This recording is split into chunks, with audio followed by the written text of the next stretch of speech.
Good morning, race fans. Welcome to Concord, North Carolina at the home of Charlotte Motor Speedway, and we are at day 2 for the Next Gen test on the Roval here at the Speedway. 21 teams, no schedule for this on-track activity time. They can really come and go as they please, and it's been an interesting day. Day 1, we'll recap that action a little bit later, but now we are on to day 2. I am Alex Weaver here in the booth, joined by one of my favorite people, America's crew chief, Larry McReynolds, and you guys don't have to worry about breaking all of this next-gen car detail down because he's got it set in a notebook. So, Larry Mack, it's going to be an exciting day. Well, it is. We've been testing this next-gen car for over 2 years now, but to me, this is the first time it feels like we're actually competition. The crew chiefs, the engineers, are watching the score monitors trying to make these cars go faster, but we got 21 teams here. So I think that adds to the fact it feels like competition. You can feel the intensity. Teams are a lot of data going on here, but we do have 2 other members of our crew here on the Next Gen live show, and I'm going to toss it down now to Kim Kuhn and Alan Cavana, who are on the front stretch chicane at Charlotte Motor Speedway. Alex and Larry, it is awesome to be down here because you can see them, we can hear these cars as they are rolling out. They've been on the track for about an hour. I was here on Sunday all weekend. It feels like a different world seeing these cars up close for the first time. It does. It absolutely does. And we're going to be your boots on the ground talking to drivers, but like you mentioned, we're at the front stretch chicane, one of 2 tricky chicanes here. And the thing that excites me about the Next Gen Roval test is the way these Cup cars are moving should pay dividends at the road courses. We have, for the first time, an independent rear suspension. We have sequential shifting, all things that should help the cars go left and right. And we were in the garage earlier, Alan, and you were like a kid in a candy shop, man. Your eyes lit up. This is the first time you're seeing them up close and personal. So what are some of the things you're excited about here today? Well, I just want to see it up close, right? There's a different smell. There is a different sound. We're going to hear from the drivers about what they're feeling in the car. We got a good stuff coming over the next few minutes. We'll check back in with Alex. All right, so Kim touched on a lot of those changes, but this is the future of NASCAR. This is one of the biggest overhauls that the sport has ever seen, if not the biggest. So let's touch on some of those just surface level changes. Yeah, I mean, obviously the cars look totally different, but the thing I like about it, and this kind of takes a step back in time, is it's more representative of the street car. The Toyota looks more like a Toyota. The Ford looks more like a Ford. The Chevrolet looks more like a Chevrolet. And just, you look at even the overhang behind the rear wheel. That's more, it's much shorter than our current car. It's a shorter deck lid, and that's a lot like a production car. But you heard Kim talk about the sequential shifter. It's a 5-speed. It's not a 4-speed H pattern like we have now. It's a 5-speed gearbox. We've got the transaxle. She mentioned it. We don't have that long, solid rear axle anymore. It's independent rear suspension. You know, I've been here since 1980, and I was telling you earlier, we went through a pretty major change from 1980 to 81. The cars got smaller, they got lighter, the bodies were totally different, but the components were the same. We still had all the same chassis components, they just got smaller. This is like a clean sheet of paper, and the thing about it, been working on it for over 2 years. Well, I know fans were really excited, and they saw kind of a preview earlier in the season, but now that they're actually seeing it on track in day 1, we see the numbers moved up front. That's been a big talking point. How do you feel about the numbers up front, Larry? Well, I'm kind of a traditionalist, and when I first heard about it, I wasn't sure. But then now that I've seen it, Alex, it totally makes sense. You know, the one group that we have to take care of, no matter what we have to take care of these sponsors. And remember, I mentioned how much shorter the quarter panels are behind the rear tires. There's just not enough room to really put a sponsorship logo. So moving that number ahead, like you see right there on the 12 car, it gives them a lot more real estate to put that sponsor. But here's what I always say. When they go to victory lane, they all look good with champagne running down the side of them. That's right. That confetti looks the same whether the number is in the front, the middle, the back. We don't care. All right. Well, I am now going to – we had a lot of action on day 1, and this is day 2. You are seeing the 12 live on track from today. But Monday was an interesting day. We had some issues, not a whole lot, really kept it safe and clean on the racetrack. So let's take a look at all the action from Monday's day 1 of Next Gen testing. Monday, we saw all these drivers on track for the first Next Gen test of this scale here on the Charlotte Motor Speedway Roval. Bubba Wallace was one of the first to head out on track in this black and red 2311 entry. All clean for Bubba on his first run, but not that way for some others here at the Roval on day 1. Kyle Larson comes in a little too hot in turns 3 and 4 yesterday in his Hendrick Motorsports entry. Take another look as Larson locks up the front brakes. The following lap, Larson has the same issue. This time in turn 1, you see a little smoke out of the number 5 there. A little later, Chris Buescher would spin his number 17 Ford Mustang out. He didn't hit anything, but we do see track workers getting his Roush Fenway Mustang turned around. He would continue and be just fine for the rest of the day. The 21, driven by Austin Cindric, has some issues entering the front stretch chicane. He keeps it straight and continues. As you know, there's no stop and go in testing. His 2022 Team Penske Cup Series teammate also had that same issue a little later in the day. Watch Ryan Blaney keep it straight and cut that artificial turf on the front stretch. And we talked about Bubba being one of the first out. Late in the day on another run, the 23 locks up the tires. A little smoke, but all in all, everyone came out of the day 1 test in one piece. Larry Mack just figuring out the steering, the new brakes, and all of the different changes on this car. So not a whole lot of action that was negative for the drivers yesterday. What did you take away from Monday? Well, I think when you have this many teams and this many drivers and you've got something as new as this next-gen car, that was very minor as far as on-track incident. These cars, they don't drive as good as our current car, which is a beautiful thing. They're not as forgiving. So I think a lot of these drivers, just climbing out of the current car from the race on Sunday, they're going to step across the line. But I always say if you don't step across the line, you never know where the line's at. So really, that was pretty minor as far as on-track incidents when you think about how many laps were turned here yesterday. Well, as I mentioned at the open of the show, we have 21 teams that are scheduled to be on track these 2 days. Is there any big advantage of these teams? I know that it's obviously gathering information, but when you can bring multiple cars now and have multiple notebooks. Well, I think it's a win-win for everyone. We know that NASCAR, they're still sorting through a few things. There's some heat issues that they've been working on. That there's the situation of some steering with the rack and pinion steering that we talk about that's totally different. So I think when you put this many teams together, they're working on their own little individual things, trying to make their car faster, but they're also working with NASCAR because it's a benefit for everyone if we make sure these problems are resolved before we start 2022. So I think to have everybody working together, as I've always said, there's no one smarter than all of us working together. So it's individual efforts, but it's also garage-wise effort just trying to sort through these things. Yeah, don't worry, race fans. There's still secrets, and teams will still have their notebooks that they'll keep to themselves. All right, well, one of the best-looking cars on track, the 99 with Trackhouse Racing and Daniel Suarez. Man, it looks good down there. Kim and Alan, I think, if in the garage. Kim, do you have Daniel? We do, down here with Daniel Suarez. We were noting how good your Chevrolet looks out there, especially with those chrome numbers. But I want to know the things that are new about this car, this next-gen car. What do they play to in terms of your strengths as a driver? Well, there is a lot of new things. Brakes, transmission, aero. There is a lot of things. And, if you think about it, I didn't grow up obviously in the United States, and I didn't grow up racing in ovals. I grew up racing road course stuff. And I never really run anything big, but I run a lot of go-karts everywhere in the world. And I feel like this relates a little bit more to that, and I feel very, very comfortable. The car is amazing, the transmission is amazing, the brakes are incredible. I feel like every single driver here is having a blast. There's only so much a computer can tell the teams. What do the teams want to hear from you? What are you providing to your engineers? Listen, the last time we had 2 full days of testing. I can't even remember when was that. It's been years. It's been a long time. So, this is very, very important time for us to throw a stab at it, because sometimes the stuff that we already know that works in the current car that we have had for several years, it doesn't relate to this one. So yesterday we were throwing things at it and trying to learn as much as possible. It's been a lot of fun. Today it's been more about, okay, now we know what it works, kinda, let's go with this, let's try to go a little faster, push the limits a little bit more. And like I said, it's been a lot of fun. I really enjoy this car a lot, and looking forward to the second half of the day.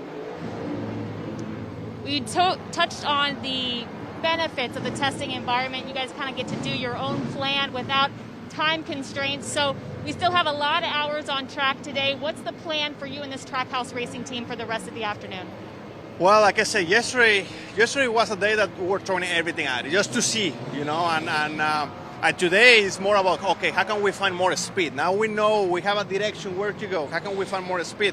And we're moving fast. The car has been pretty good. We start having some little issues there with the steering pump, but looks like they already found the problem. They're working on it. But today is about going faster, trying to make the car go, push the limits in the brakes, in the aero, in the everything, go as low as possible, and see how much this baby got. That was going to be my question. You're still a race car driver. You're still a competitive team. Do you want to put a lap up and be on top of the board? Of course, man. We're pretty good right now. We're right there in the top 5, but we're very competitive. And yesterday, they were throwing stuff at it and say, "Hey, man, just put a good stuff. Let me go fast for a little bit." But it's been a lot of fun. Like I said, it's been years since the last time that we had a full day, 2 days of testing like this. NASCAR doesn't allow this anymore. So, it's been a lot of fun. It's been a while, and I'm enjoying it. My father is here as well. He came from Mexico for vacations, and now he's hanging out here with me, so we're having a good time. Oh, great stuff. Hey, look, the good-looking cars always seem to go the fastest. So Alex, Larry, he's got a great-looking car. He does have a great-looking car. Thanks, Alan and Kim. A lot of insight from the drivers, and a lot of the ones that I have spoken with, including Daniel Suarez, have mentioned how great these brakes are. They really are liking these brakes on the next gen. What is so different from Gen 6 to now? Well, they're just bigger. And the reason they were able to go bigger is because the wheel is bigger. At the short tracks and the road courses, you want as much brake as you can because that's where speed's at.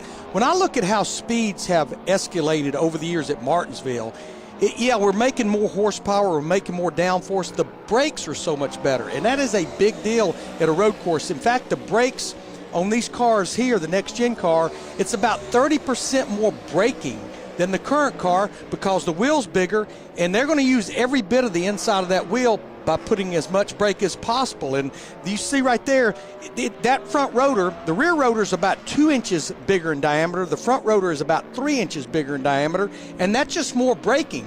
And that's where a lot of the speed's going to come at these road courses and short tracks, is how much more braking there is. Yeah, we will touch more on the wheels a little bit later and obviously talk to the fans about the one lug nut going from 15 to 18 inch. But Larry, let's break down the car and let's start with the front, because the front bumper to the firewall, not much is changing. The engine is the same, correct? Yeah, it's the same engine package as they raced here on Sunday. The only difference with this next-gen car, they've tried to match the speeds with the aero that we have. And because this car is a little less drag, more straightaway speed, a little less downforce, they've changed the tapered spacer under the throttle body. We raced 750 horsepower here on Sunday.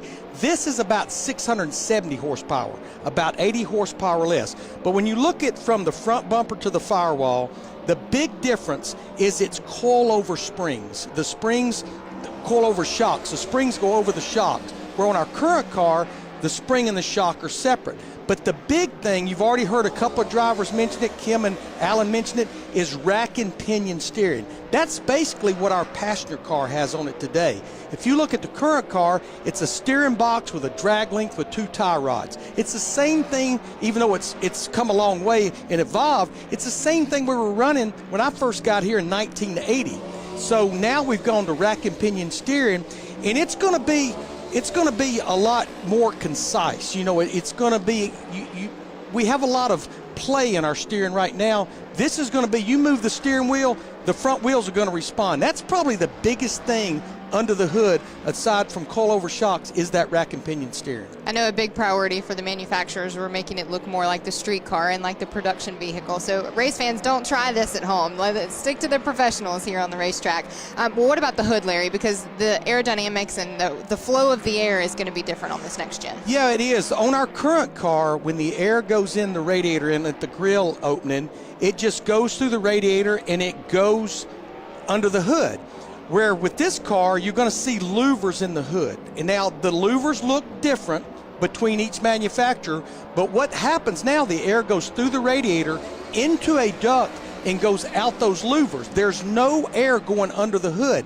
Now, I think that's one thing that's kind of maybe enhanced the heat inside the race car, But the biggest thing when you see these cars, and I've already checked this morning, nobody's running tape on the nose like we do. Of course, tape on the nose, it decreases drag and increases front downforce. There's no need because there's no air going under the hood. It just goes through the radiator, through the ducts, and out those louvers. Very different for crews and drivers to get used to. All right, Kim and Alan, it might be an advantage for this guy. He has, what, a car that he owns and a car that he's running in 2022. Denny Hamlin's with Kim and Alan. Yeah, it's great to have both an owner and a driver here. You get it from both perspectives. So tell us about, we haven't had practice in a long time, an open test like this. What's that like for a driver? What are you learning?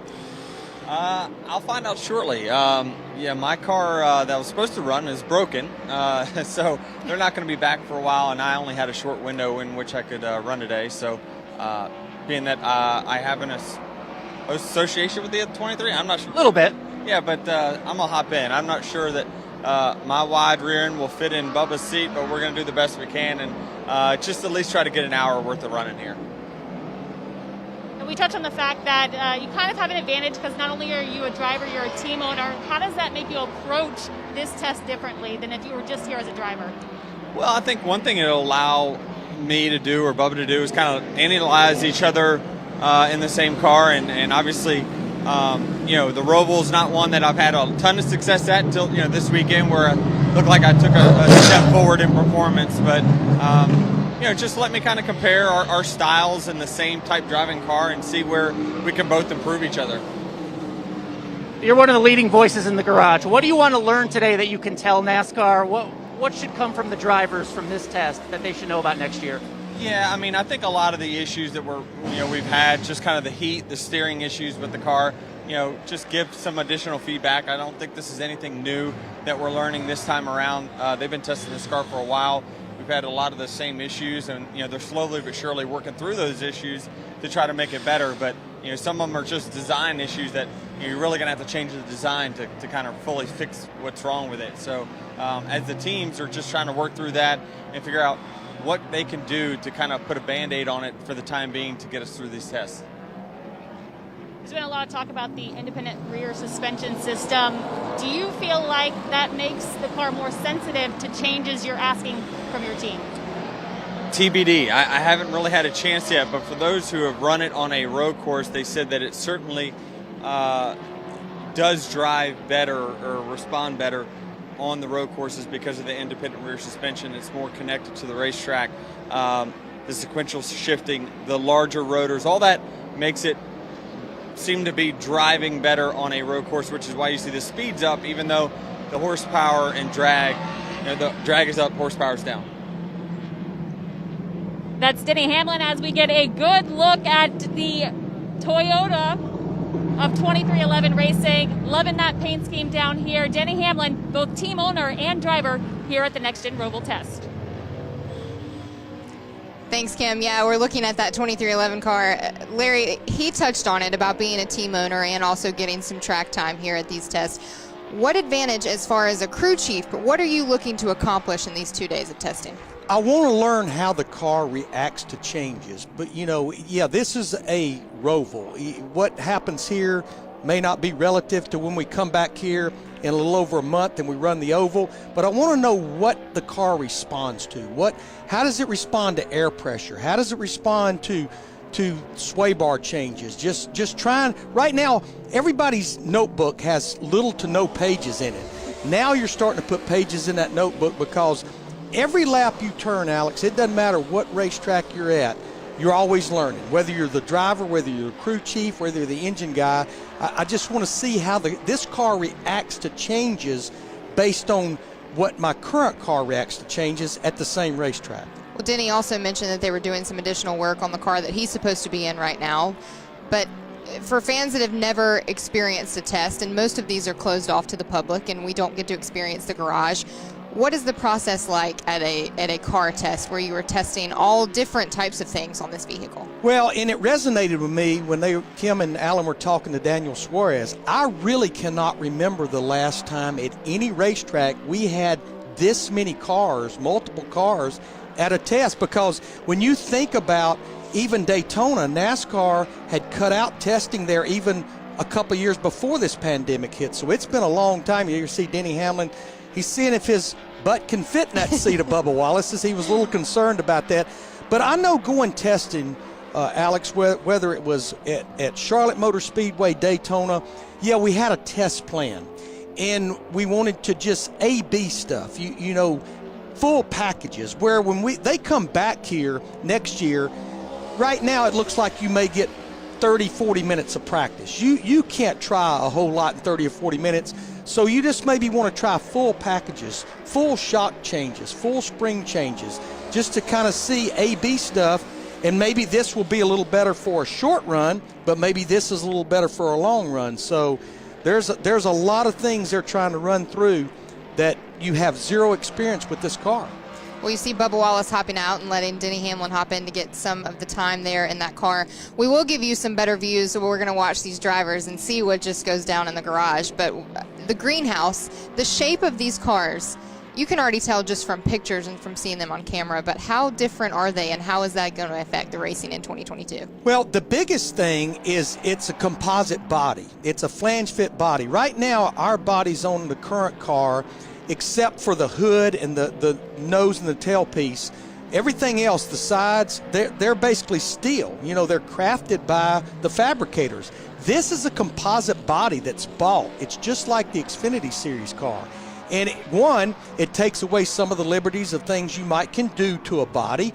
But the other thing is, if you cave that right rear quarter panel in right there, you can change that quarter panel out because it may not affect the deck lid or the door. Where with our current car, if you cave that quarter panel in, it may kill the door, it may even hurt the roof. So it's just going to be a lot more durable. But there you got a good look at what I was talking about. I think that's a good 6 to 8 inches shorter behind the rear tire back to the tailpiece, which makes that deck lid shorter. Now, NASCAR's already determined the rear spoiler. At the short tracks and road courses like we're here right now, that spoiler is going to be 4 inches tall. Now, at the intermediate tracks, it's going to almost double in size. It's going to be 8 inches tall. Like when they come back here and run the oval in a few weeks, that spoiler will be 8 inches tall. But just everything about that, you know, this right here is a Toyota Camry, and I've seen this Toyota Camry beside a production Toyota Camry, and I am blown away how close they look to one another. Yeah, with the exception of the paint scheme, that might be what you see when you pull up next to a red light in a Toyota Camry.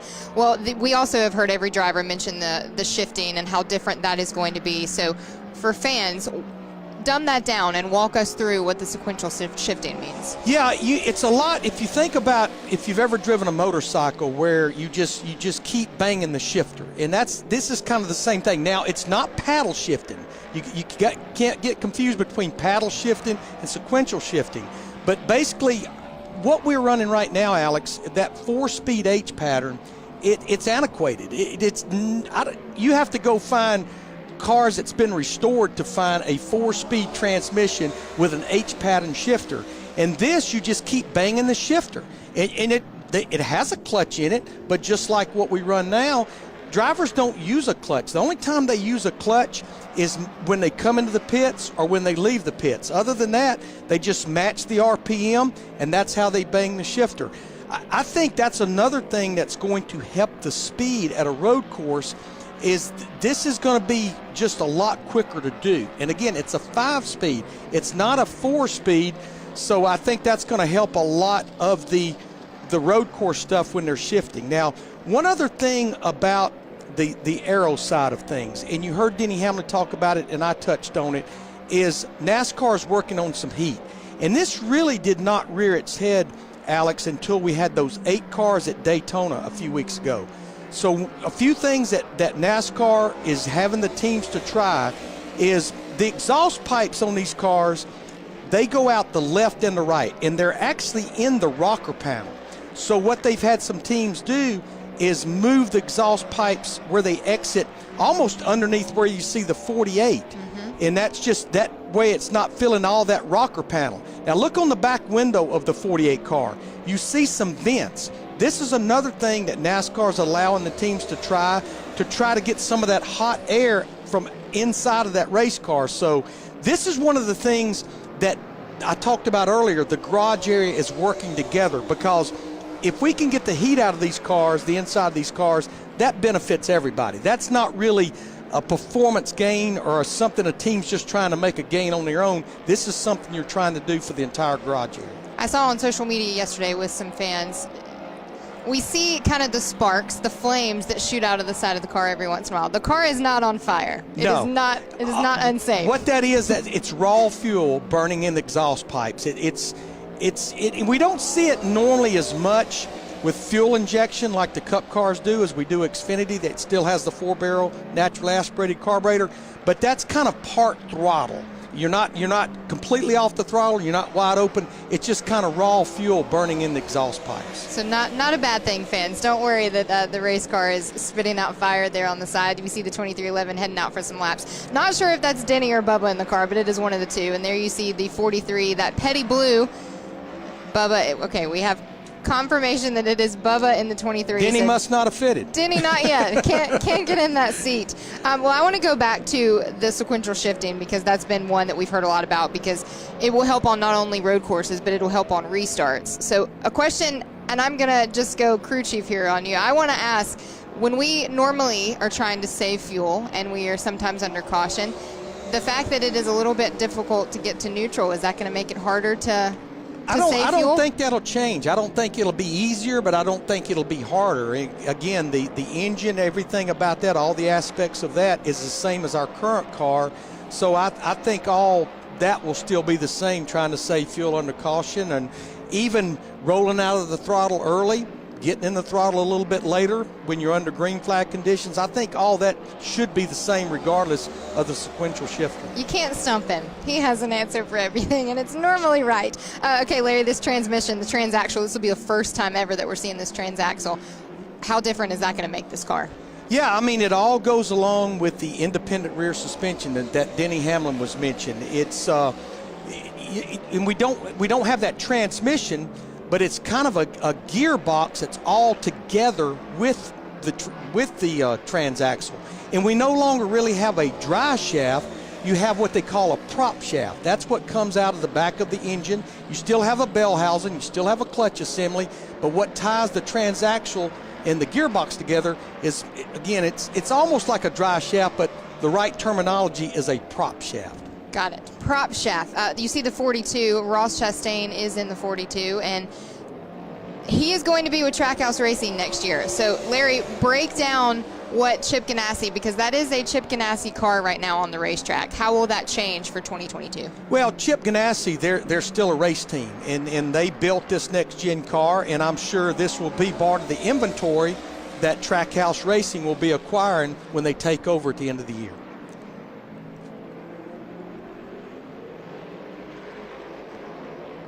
I think we have caught up with the driver, number 22 for Team Penske, Joey Logano. Kim and Allen, how does he feel about day 2 of testing? Well, let's find out. All right, Joey, we've been kind of going through all the differences the next-gen car presents. For you as a driver, has it changed the way you attack the racetrack? Quite a bit. You know, the car has a lot more grip. You know, with the wider tire, the independent rear suspension, the bigger brakes, you know, coming fresh off of the Roval race, knowing what our old cars can do, and then adjusting yesterday and today of what this car can do is changing the driver's style a lot and what you can do in the car, but also it's such an underdeveloped car at this moment, right? It's brand new to all of us, so we're just starting from fresh. So we're just changing thing one after another, trying to figure out a direction on where we want to be. We know there are computers, all sorts of data, but what can they learn from you? What do you want to tell the teams? How to go faster, right? I mean, that's my job at a test. As weird as it sounds, part of my job is to complain about the car, right? It's to figure out what is wrong with it, how can we make it better, how can we find the best compromise. That's one of the hardest things is you know, most every change usually comes with a negative somewhere else, and so trying to understand what's going to be the best and more importantly, a direction into the future on where we want to be on at least road courses with the next gen car. So let's talk about the future. This is one of 4 organizational tests. We also will be testing Charlotte Roval. We'll go to Phoenix and test, as well as Daytona. This package, obviously a road course package, but what kind of things are you taking away that's going to help you in the next 3 organizational tests? Well, I mean, there'll be plenty at the end of the day as we go through it, and deciphering not only what we've learned here at the 22, but also the 21 and the 12 as well, and on what they've gone through. And so we've all kind of have a different test plan. It's not just we go out here and wing it and let's throw this spring at it for the heck of it. There's a plan of things we want to learn, so we'll have plenty of data afterwards to decipher and try to go through and figure out what we actually learned. Usually you go to a test and you answer 3 questions, but you generate 6 more questions, so that's probably how it'll be. This is going to be a whole new world. Are you excited for the future of the next gen? Because it'll change the competition. Yeah, it's definitely going to change everything. You can tell it's, the field itself will probably keep getting closer as we make laps, right? Because everyone's cars are pretty similar. We have at least the same. Roger Penske always said it with our cars, right? Everyone has the same 9-iron. It's just how you hold it and how you swing the club.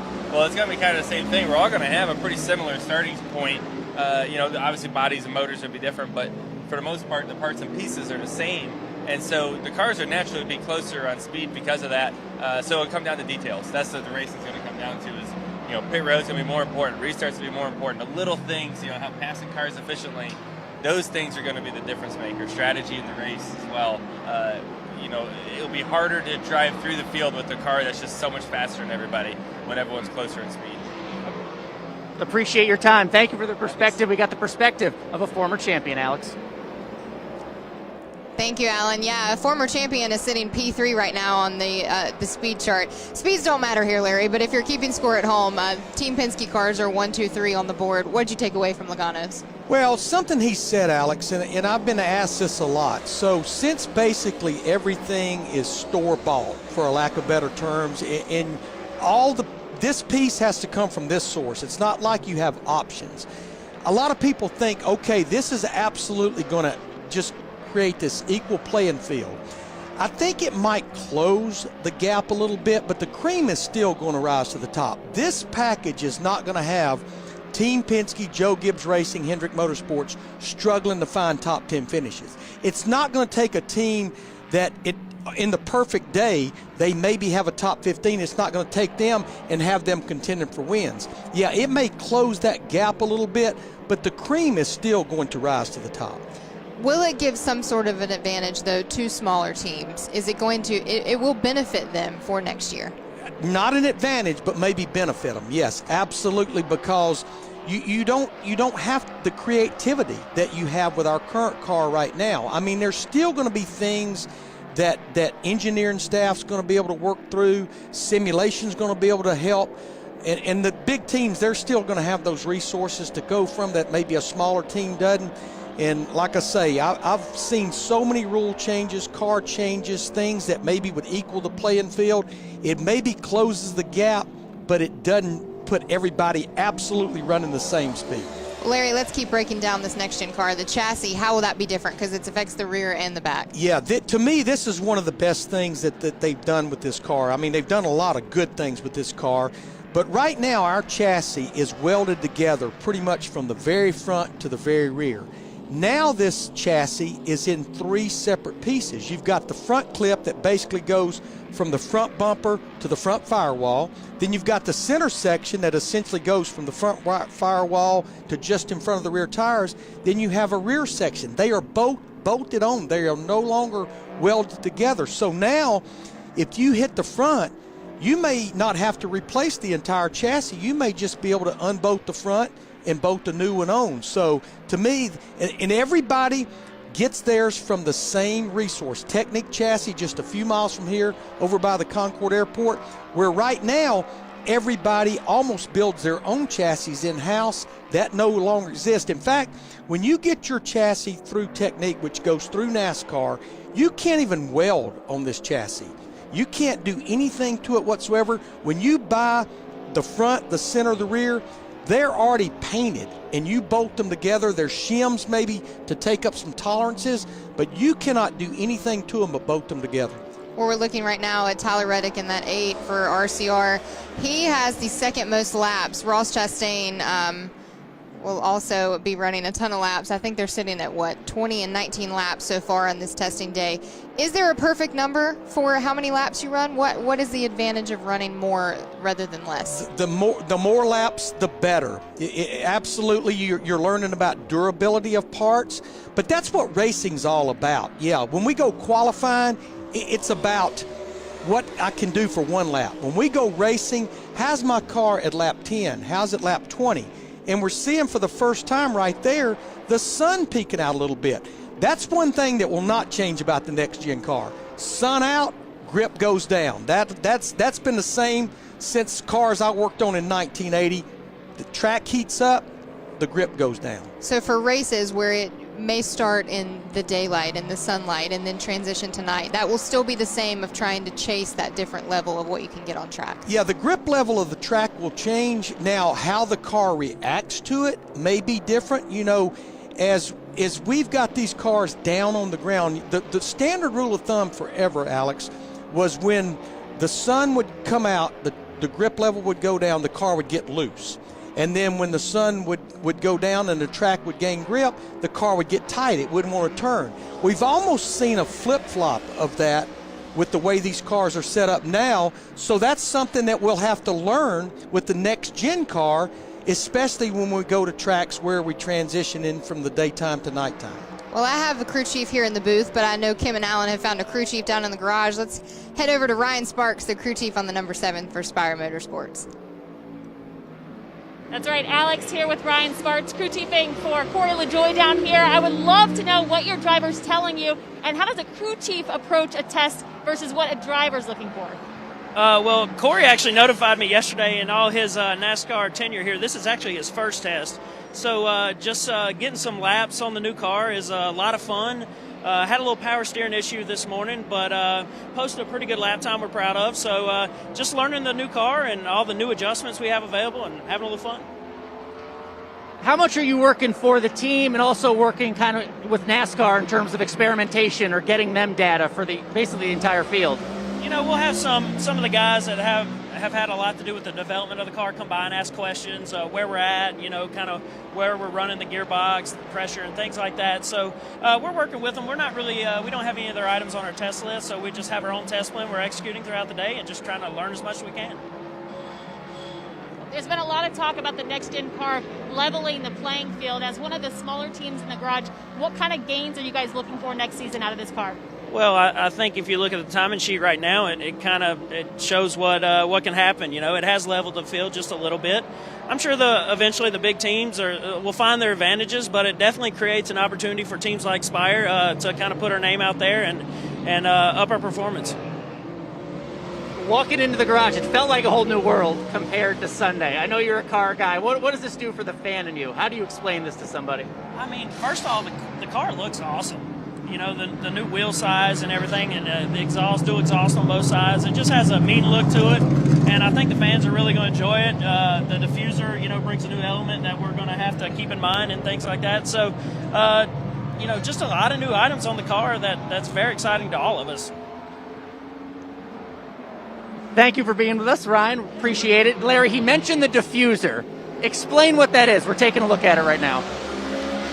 Yeah, it's underneath the rear of the car right there, and it's very efficient. It basically creates more downforce in the rear of the car, but you don't pay a drag penalty. Most things with race cars, if you increase downforce, you hurt the drag. That rear diffuser you see right there underneath the black rear bumper that says Camaro, right underneath there, that is a rear diffuser.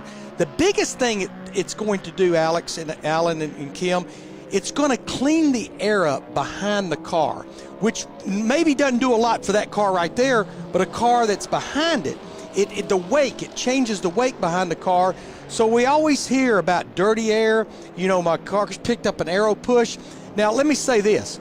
You never, ever, no matter what you do, will be able to have a car drive the same in clean air as in dirty air. The law of aerodynamics will not allow it. But that rear diffuser that you see right there, it's going to help that, which is going to make the racing better.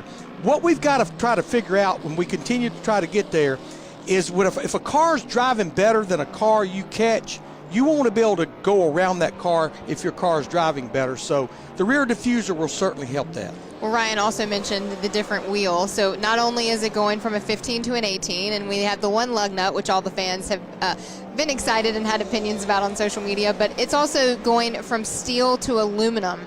How is that going to change next year? Yeah, I mean, the aluminum wheel, again, here we go. We continue to try to migrate closer to a production car. And production cars essentially have aluminum wheels.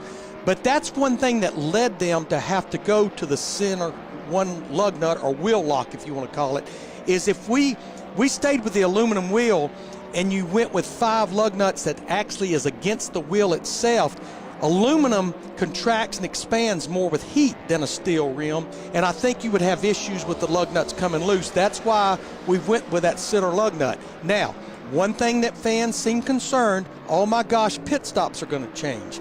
Really and truly, yeah, they're going to be a little quicker, but we're still going to have that jack man running around that car, jacking the right side up, letting it down around the left side. Yeah, the stops will maybe be a little bit quicker, but the pit stops are going to have the same look. All right, well, we're looking at the Goodyear Eagles right there. Those will not change. We will still be repping the Goodyear next year for 2022. Kim and Alan have the driver of the number 2 in the 2022 Cup Series, but he's in the 21 for Wood Brothers Racing today, Austin Cindric. Yeah, and there's nothing that beats experience getting to be here at the test. If there was ever a year to be a rookie, I would think it would be next year when everything is new. How are you feeling about that? Yeah, yes and no. I feel like in a lot of ways, yesterday was kind of the first day of school for everybody, especially me. Kind of make sure you get to the right classroom. But otherwise, it's been fun. You know, obviously a lot of newness to this car. Trying to understand the process, whether it's the team's making changes, obviously myself optimizing the product on the racetrack. But it's been a lot of fun, a lot of learning, a lot of data I've gotten to comb through. Other than watching the Colts game last night, I was combing through data until about 1 p.m. or 1 a.m. So definitely been fun to have a lot to go through and still have a lot more to accomplish. There's been a lot of talk about how much sportier the next-gen cars are. As a sports car driver, and I won't call it your past life because you still like to moonlight in sports cars, how advantageous is that to you as we move towards what is a sportier car? Yeah, there's certainly more relatable things just towards production cars, because obviously sports cars are purely based off of production-based race cars, and obviously with independent rear suspension, rack and pinion steering, a lot of the aerodynamic properties of this car are more towards that direction. So I feel like this car is going to be more of an adjustment on the ovals, I think, for drivers in general, because otherwise this car just drives better on road courses, and I haven't had the opportunity to drive it on the ovals yet, but I think that'll be different. But here, I think as a driver, I'm able to optimize a lot more things. The braking capability of the car, it's a lot more predictable through the corners. So as far as that product, I mean, I give it a check plus. It's been a lot of fun to optimize that. Talk to different drivers, like, man, this thing can brake so deep, and it's cool because we've been able to do this right after the race weekend. So it's a good opportunity for everybody. It's Austin Cindric, obviously having a lot of fun here at Charlotte Motor Speedway, the Roval test. I'm sure it is a lot of fun for one of the drivers who is really good on road courses. For fans, I just want to remind everybody, John Probst, he did give this information. I'm going to look down at my notes to make sure I have it right. Larry, this test is the 670 horsepower package with the 4-inch spoiler. For intermediate tracks, however, it will be the 550 horsepower with the 8-inch spoiler. Short tracks and road courses will have this package. Daytona, Talladega, to be announced at a later date. Determined. Yeah, again, they did a test there recently, but it was only with 8 cars, and I think they kind of hit it where they wanted the speeds. But John said, we know when we get back down there and we get a pack of 20 or 25 cars and we get them lined up, and we're going to be back there January 11th and 12th, and I will be there, maybe just as a fan, but I will be there. On. Absolutely. So he knows they may have to adjust that, but they wanted to get the teams the rules. And realistically, when we come back here in a few weeks and we do the oval, it's essentially going to be the same horsepower package that we race here with the current car. That's 550 horsepower with a bigger rear spoiler. But just like we raced here on Sunday, we didn't go all the way back down or all the way up to 750 horsepower. We brought it down to 670, which is about 80 less, but it's got that little bitty 4-inch rear spoiler, which is less downforce and more in more straightaway speed, less drag. A sporty looking car for sure. Well, we've broken down everything basically inside of the garage and inside of the car, but for fans, when they come and experience the next gen car next season, the smells are different. It sounds different. It has more of a throaty, deeper sound than the Gen 6 car.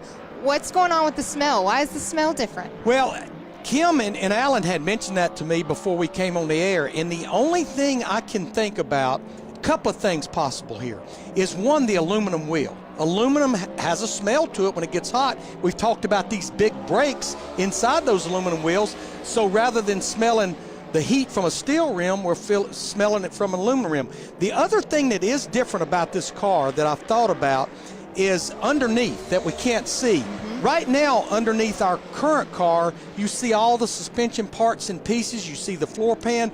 This car has a full, solid under tray. It's a carbon under tray. There's nothing underneath there. It's like looking at a flat table. So I'm just wondering if all this carbon, this composite, that's giving off a little bit of a different smell. But I think probably the biggest thing is when that aluminum wheel gets hot from all that brake heat from these bigger brakes, it probably gives off a little bit different smell than we're used to in the garage area. I want to go down there and smell it, though. Well, we're going to go down there. I would imagine the flat bottom of the car and the diffuser also will affect the downforce, correct? Yeah, in the diffuser, it definitely, as I said, it creates a little more downforce without paying a drag penalty, which is a beautiful thing when it comes to a race car. The more speed I hear, the better. Larry Mack, just from watching these cars go around, how excited are you for this? I mean, this is the future of the sport, and this has been the biggest change, definitely in my lifetime. In your lifetime? Well, again, we went through this change from 80 to 81. It was a pretty major overhaul, but the components didn't really change. Everything about this race car, yeah, we're running the same engine package that we're currently running, but everything about it, you know, in the big ticket items are the independent rear suspension, the sequential shifter, not the old 4-speed transmission, and rack and pinion steering and coil-over shocks. That's probably, if someone said name the 4 or 5 big things that are different that we've not used in NASCAR, that would be the items, along that the body's much different from what we race now. And it has been years of testing this car. This is not just on the track one time and hope that it works. The teams will also have Phoenix test in December, the 14th and 15th, a Daytona test in January. What do you take away from this test and apply to the next two? Because when we see these cars for the future and for the 2022 season, it'll be on the LA Coliseum and then the drop of the green flag for the Daytona 500. Well, and I do know they're going to do some type of a test at Bowman Gray, a little quarter-mile up there in Winston-Salem, and that's going to be mainly to help Goodyear develop a tire for the LA Coliseum, because they're not going to be able to put that racetrack in, I think, until USC finishes off their college football season. So we're going to have very little time, but I do know that they're going to do this test at Bowman Gray. I'm not sure who's going to do it. And we're going to remember, we're going to race this car on the Bristol dirt, and they've got some dirt track test that's lined up, but none of the current drivers are going to be able to do that. Stuart Friesen from the NASCAR Camping World Truck Series is going to do that test, just so we get some time as far as the next gen car on the dirt track. Yeah, no advantage for the teams. They will have no experience on Bristol dirt, so don't worry. There will not be one driver that knows it better than all the others. Kim and Alan, you guys have been wandering the garage and checking out all the scenes and sights from the next gen test. What are your final thoughts before we wrap up here at Charlotte Motor Speedway? Well, final thoughts is I'm excited for 2022. You guys mentioned it, just kind of the energy and the feel being different at this test. You can definitely tell it if you're down here in the garage. There seems to be kind of an excitement, a lot of unknowns, people trying to figure things out, and I love that we're throwing challenges at these teams. Absolutely, and we're seeing the potential benefits of the car already. I mean, we're seeing smaller teams, new teams coming into NASCAR. I just spoke to Jacques Villeneuve, an F1 champion, Indy 500 champion. He's in the NASCAR garage. That's what this car is bringing to this series. That doesn't happen every day. An F1 champion in the NASCAR garage joining the series potentially next year. That is one of the benefits of this new car, and we're all going to see it in just a few months.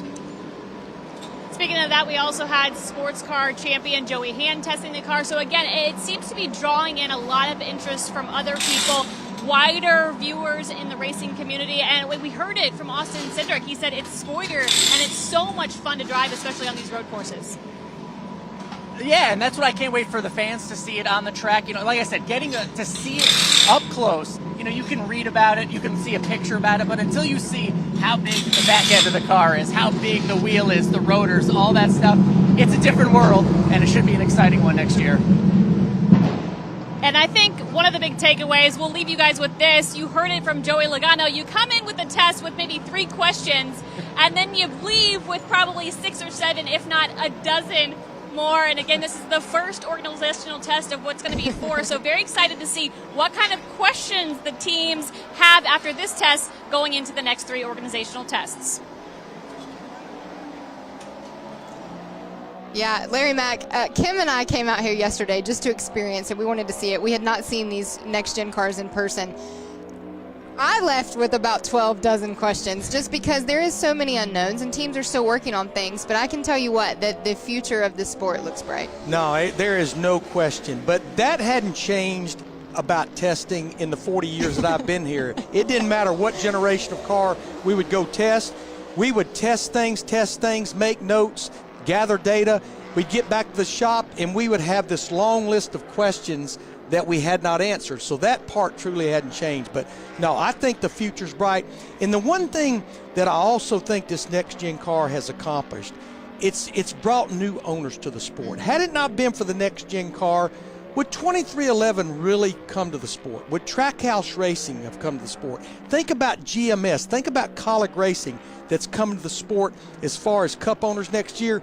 I think the next-gen car, it still takes a lot of financial backing to run a Cup program, but I think this has taken a step that's enticed other owners to take a look at the business model of being an owner in the Cup Series. Well, I mentioned before we will have the Clash at the LA Coliseum, and then the Daytona 500 will be ran in February per usual, but there are some highlights on next year's schedule.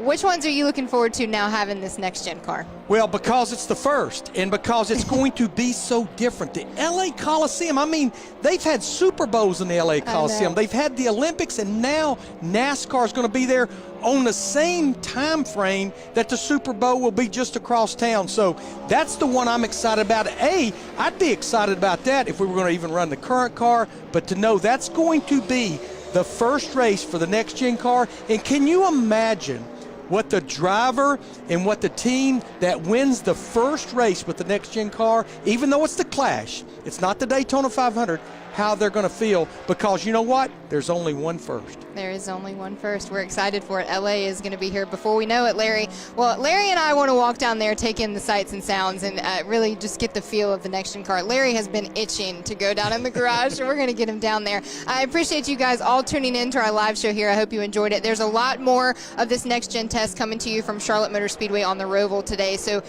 if you're at work, if you're not at work, I hope you have those computers streaming and sneak in behind your boss, because it's going to be an interesting day here at Charlotte Motor Speedway. Larry, I appreciate you being here in the booth. You're definitely my notebook. I'm just going to keep talking to you whenever I have any questions. Appreciate it. When they called about a month ago and said, will you go to Charlotte? I didn't even let them finish the sentence. Yes, I'll be there. Absolutely.